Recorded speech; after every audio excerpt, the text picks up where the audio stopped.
Moby Dick. Well, we've all heard of Moby Dick. By Herman Melville. This is a Folio Society limited edition.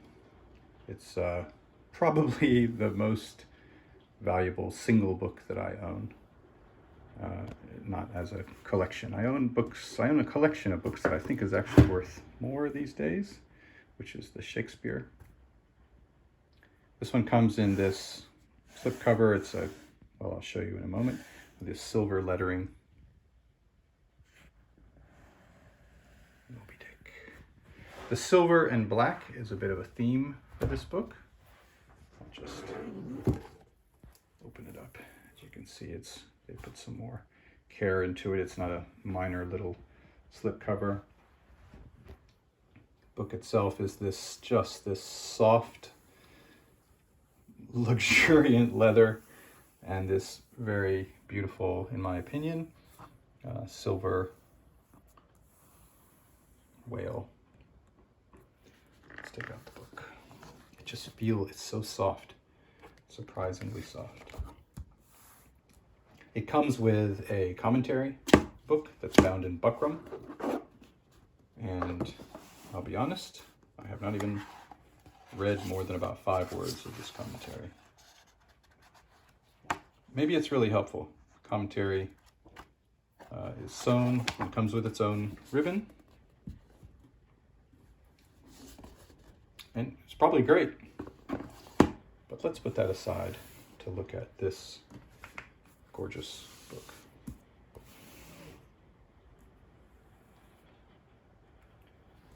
The spine of the book itself, Moby Dick. These harpoons. Look at the top, it's got this amazing silver gilt. Again, it's the silver and black. It's just basically throughout the book. It has a ribbon and it's sewn in. What sets this book apart, besides the beautiful leather, I don't have a lot of leather-bound books, but if they all felt like this, I would want to have more, and then I wouldn't be able to afford anything else. Okay.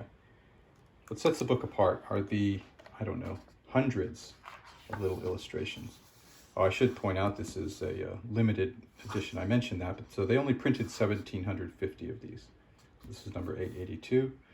That's why this book, well, that and the other things I'm going to show you are why this book has actually gone up so much in value, because whenever they have something that's limited, you know how it is. People want it.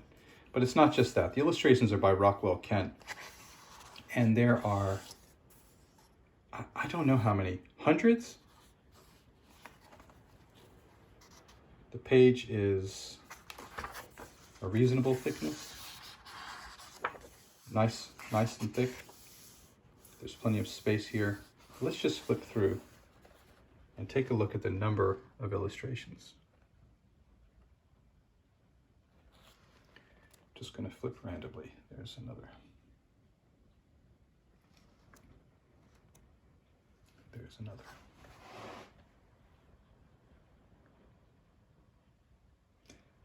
Don't worry, I'm going to stop saying there's another every time because there are so many. It's ridiculous.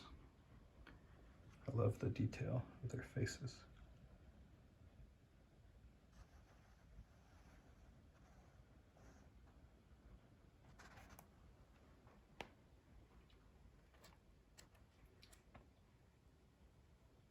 Look at this guy in his cups.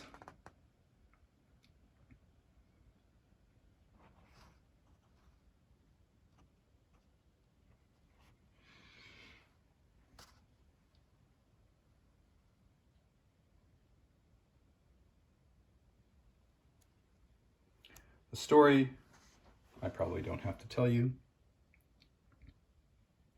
is of a man. Well, the story isn't of a man who goes to sea, but our narrator goes to sea. He has one of the great introductions. I'm not even talking about where he says, call me Ishmael, which you have to know a little bit about your Bible to even know what he's talking about. But he says something along the lines of, every once in a while, he gets a feeling where he wants to walk down the street and just knock people's hats off their heads. And I'm sure we've all felt like that sometimes. You just get...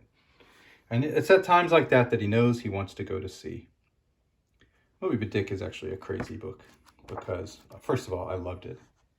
But second of all, you know, it starts off with this narrator, and then there's a long portion when it's like he's not even narrating it anymore. It's like an omniscient narrator, just like a third-person book. Just changes. And there's a long section in the middle that just talks about whales for a really long time, which I was so interested in. I really wanted to know about whales, so for me it was perfect. But I could really see, I understand it when people say they don't care about the whales. Well, my phone is ringing. All right, let's have a look here. You get the idea. I mean, it's a big book, and every few pages there are more illustrations. There must be hundreds. I haven't counted. I'm sure in the marketing material somewhere it says how many. I love this book. I love this edition of this book. And I can't exactly recommend it because I bought it for a reasonable amount when it first went on sale, and now you cannot get it for a reasonable amount. I mean, it's going for, it's a lot. So I was very lucky, feel very lucky to have been able to get in on this when the getting was good. And that's Moby Dick. It's a Folio Society version of Moby Dick. The limited edition Folio Society, which I think came out in, let's just see. You would think that I would be able to find very quickly. 2009. If you're looking for it, it's a 2009 limited edition Folio Society Moby Dick.